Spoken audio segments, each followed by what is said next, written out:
teach ourselves things so we'd understand more. But on the other end of that, there's something we used to know. There's the most sacred states that can be reached.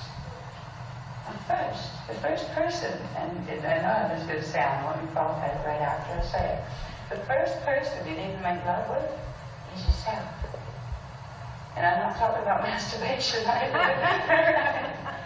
It doesn't matter whether you touch yourself or not. That way. You know, I mean, there's nothing wrong with it. By the way, you won't grow hair on your palms and those kind of things.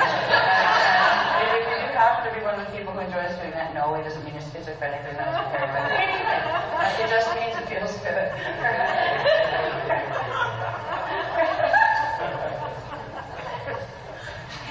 But the question is whether or not you're doing, what are you doing with it? You generate energy with this stuff. Whether, even if there's some people who have literally decided, forget it, it's not worth it. Yeah, I mean, if it wasn't, that's why they got him, they sent my twin to me in time because I was going back to be a vessel virgin, not sweating. We just cut it off at the waist. You know, it's too much energy to be in relation at this point. I'm not interested anymore. But a lot of people do that.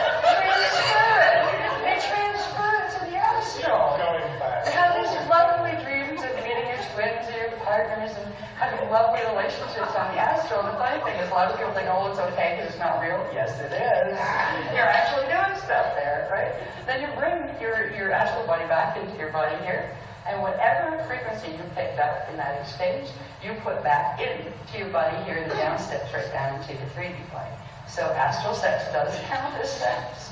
It also means that I know a little game that happens in the Rich Movement a lot. I won't say because I played it, but I could have, but I won't. So where you do this thing, right? Okay, I'm in a 3D relationship, right? And I'm in a committed relationship. And there will be times where it's not going really great, right?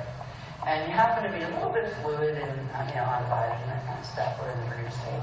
And you have this just wonderful, like, person you knew, like, 6 incarnations back that you always just felt really good with. There's this thing happening in the New Age movement with people where it's like, well, okay, astral doesn't count either, right? I mean, a 3D commitment, all right? So that means I'll be faithful on 3D, but that doesn't count when you get to D4. Yes, it does. Because you're still bringing the coding in.